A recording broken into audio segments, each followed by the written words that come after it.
one of the richest black NBA stars from Houston, made $245 million, bought mansions and exotic cars, and then watched child support obligations and locker room drama eat half his fortune.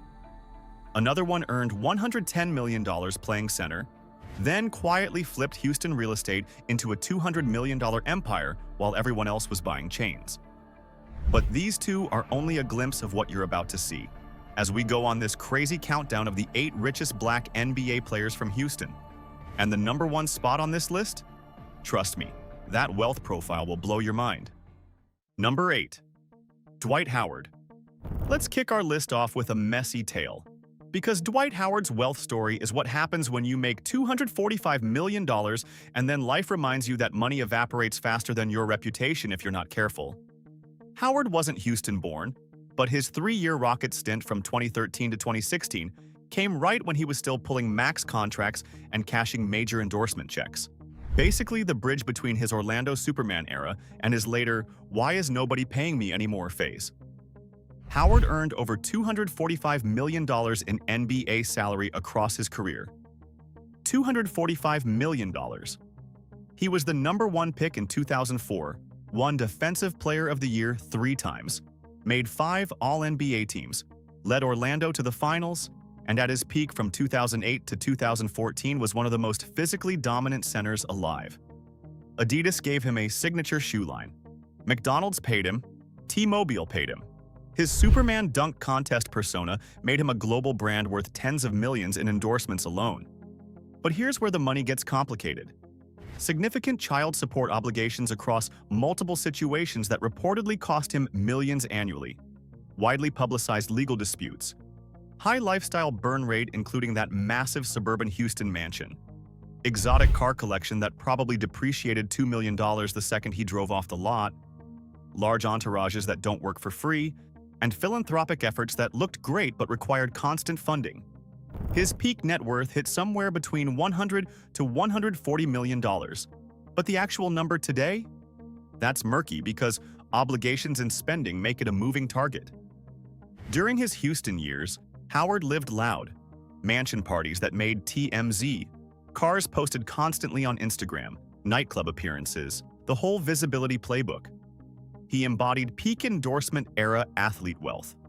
Massive contracts, lavish spending, assuming the checks never stop.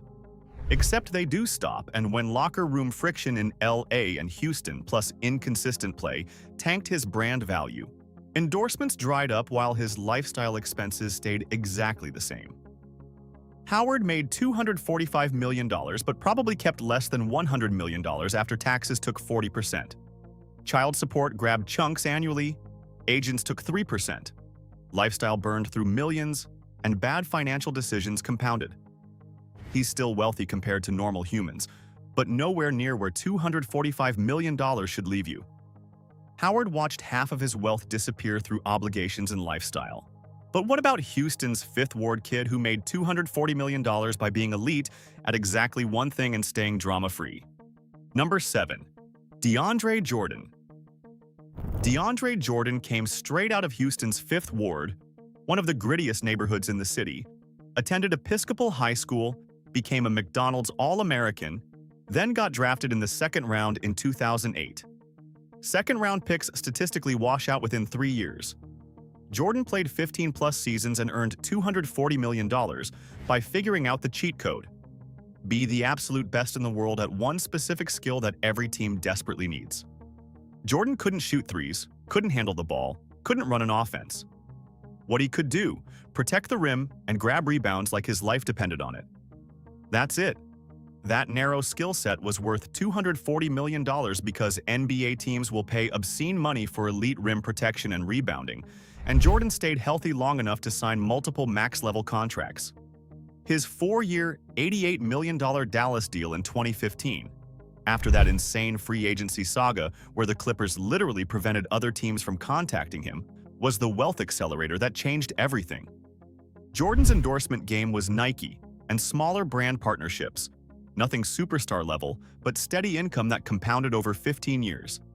He invested in Texas and California real estate, bought properties that appreciated passively, and avoided the financial landmines that destroy most athletes. No tabloid scandals. No child support drama. No failed nightclub investments. Just contracts, real estate, and staying out of trouble. His lifestyle during Houston visits featured luxury cars and comfortable living, but Jordan kept a low profile compared to peers who needed constant Instagram validation.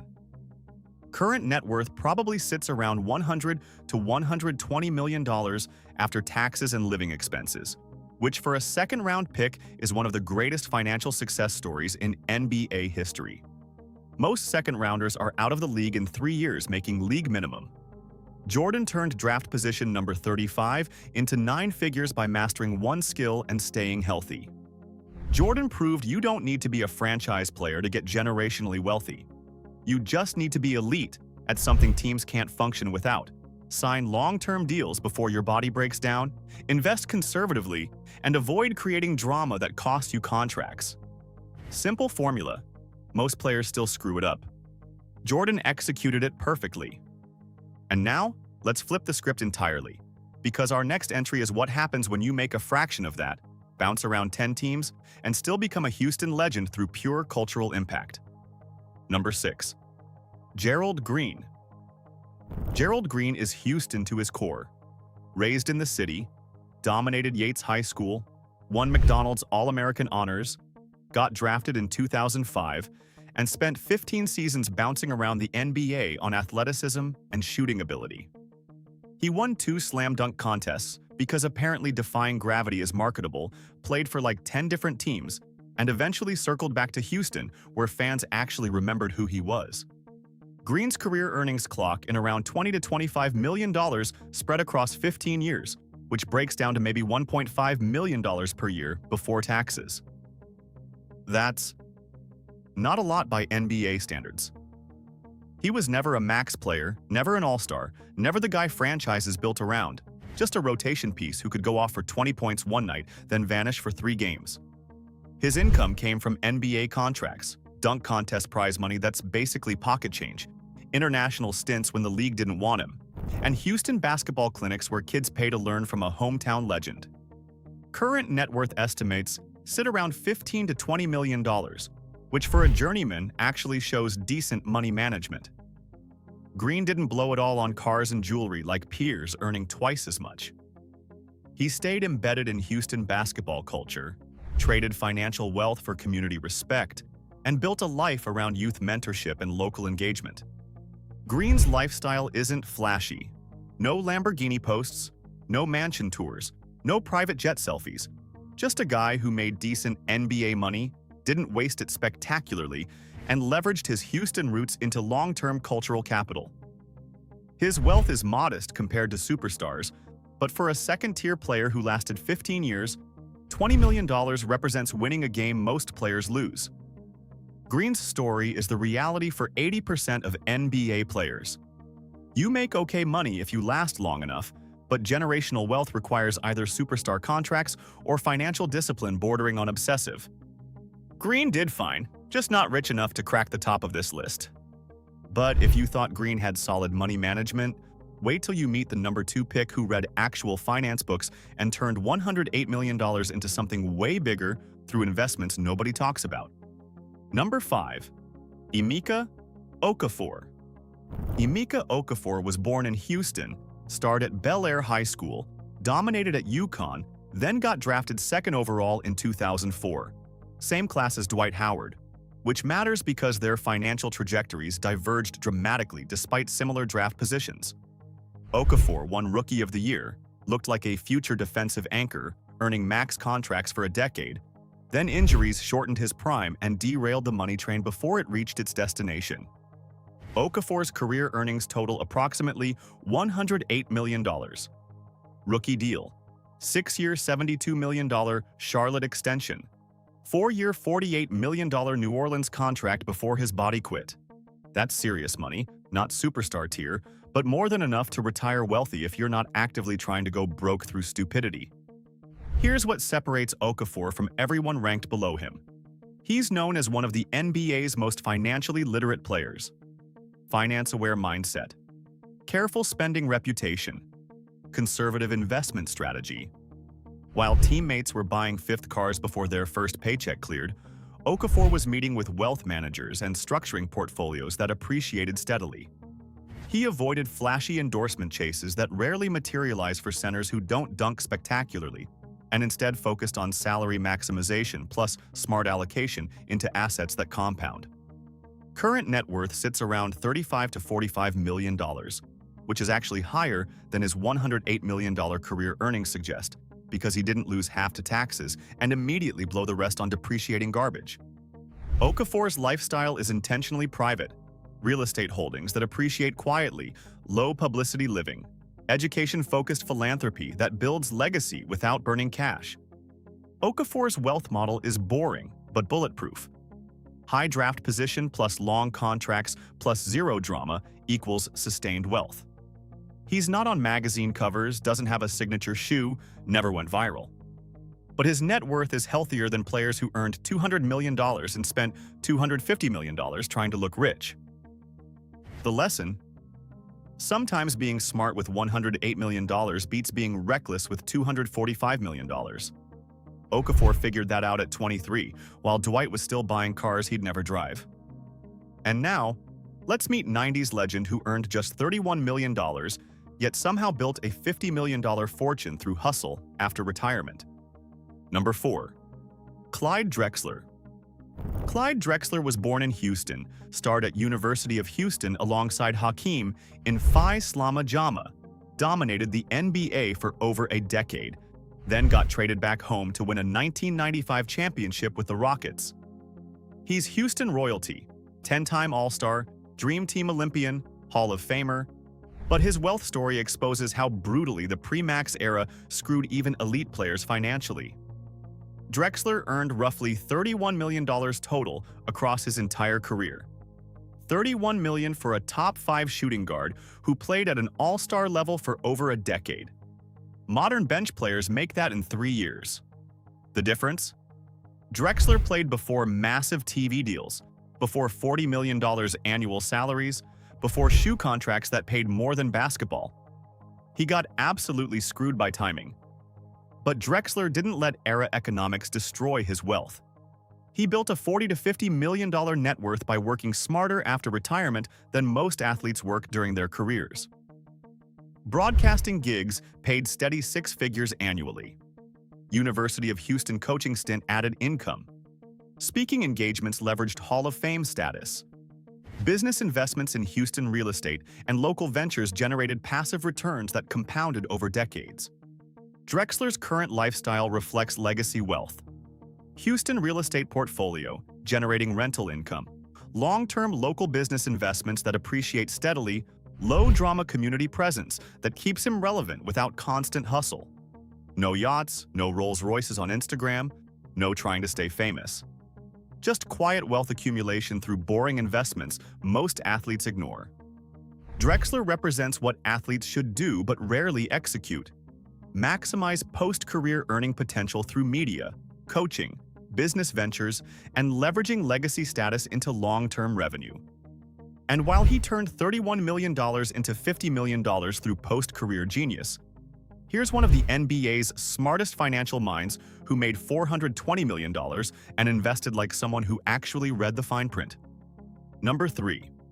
Chris Paul. Chris Paul was born in North Carolina but spent part of his youth at Westside High School in Houston, which gives him legit Houston roots, even if most people associate him with Wake Forest and his various NBA stops. He played 2 seasons for the Rockets from 2017 to 2019, nearly reaching the finals with Harden before injuries killed that dream. But Paul's wealth story transcends geography. He's built one of the smartest, most diversified financial portfolios in NBA history.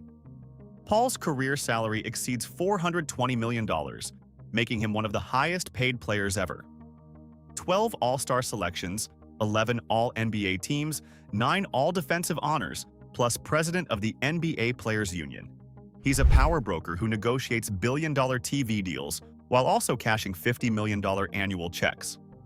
Longevity at max contract levels created compounding wealth most players never approach.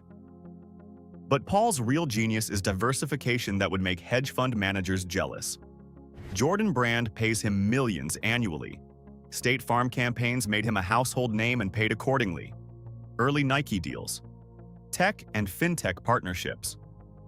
Beyond endorsements, Paul runs a production company, participates in venture capital funds targeting startups, owns real estate across Texas and California, generating passive rental income, and holds minority ownership stakes in sports ventures that appreciate as franchise values explode. Paul's net worth sits comfortably north of $180 million, possibly pushing $200 million when you factor in equity stakes not publicly disclosed. His lifestyle includes multi-million-dollar properties and luxury SUVs, but spending is controlled and legacy-focused. Major philanthropy through the CP3 Foundation adds brand value while creating tax advantages. Paul represents the athlete blueprint executed flawlessly. Maximize salary through longevity, secure massive endorsements, invest aggressively in equity and real estate, build post-career infrastructure. Paul is proof that being smart with $420 million creates more lasting wealth than being reckless with $500 million. His portfolio generates passive income that'll sustain his family for generations, while peers who earned similar amounts are doing podcast ads to stay liquid. CP3 made $420 million and invested like Warren Buffett. But what about Houston's MVP, who made $350 million, signed a $200 million shoe deal, and built a brand empire potentially worth $600 million total? Number 2. James Harden.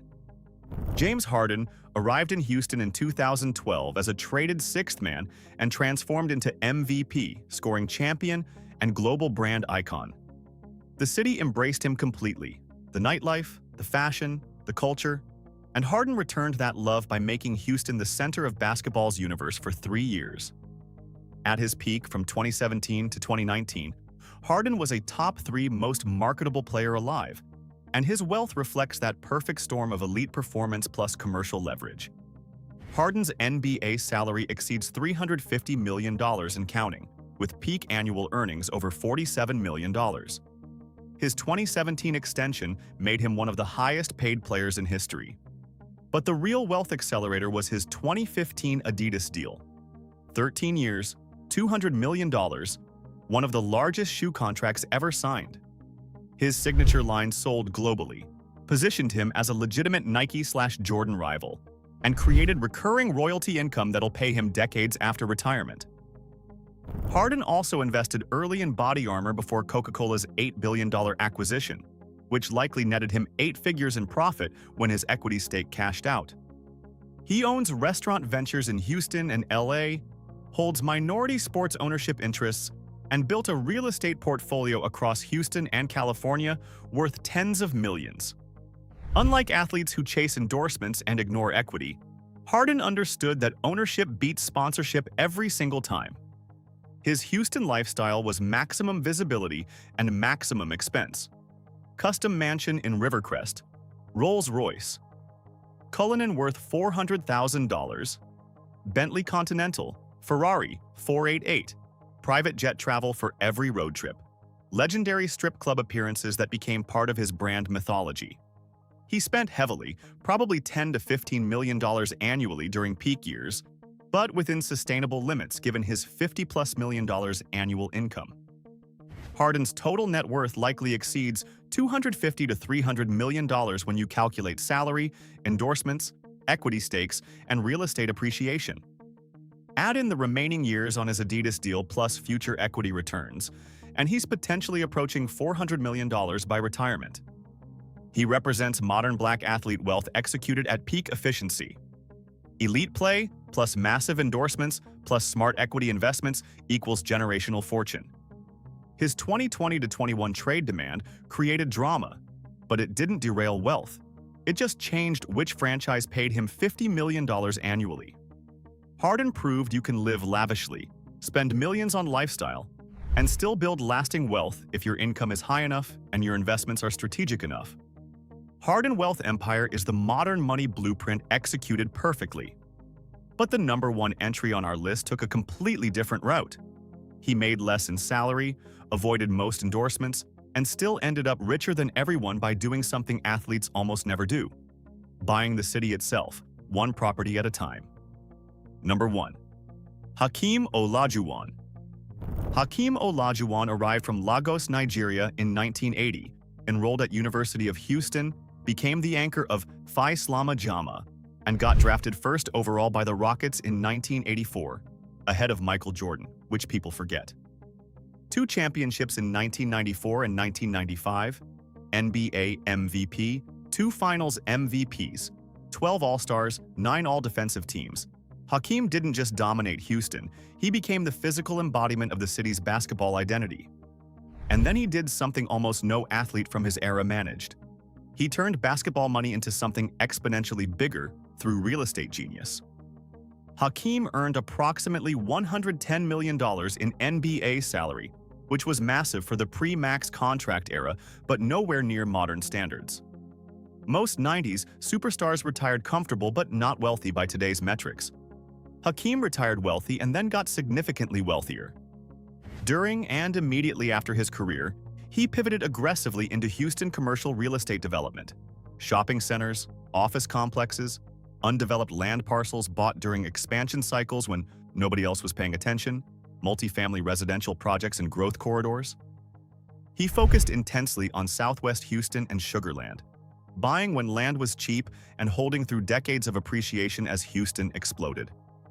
Former Rockets executives describe him as one of the most disciplined, patient investor-athletes in Texas history.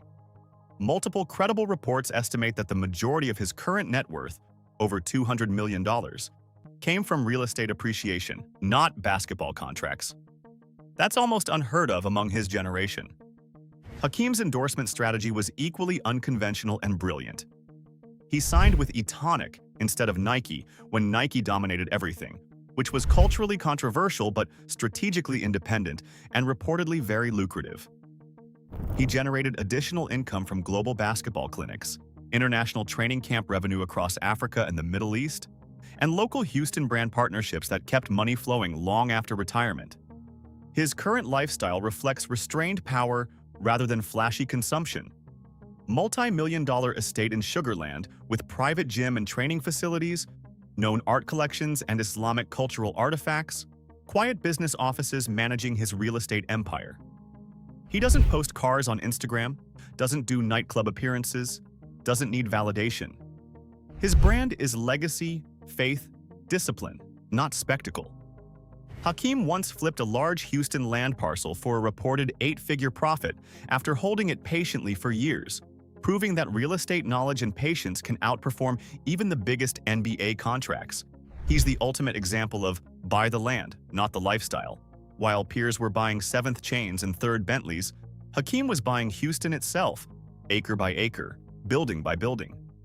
Hakeem Olajuwon made $110 million playing basketball and turned it into $200 million through investments that compound while he sleeps. He's proof that the smartest athletes don't just maximize salary, they build parallel revenue streams that grow long after the final buzzer.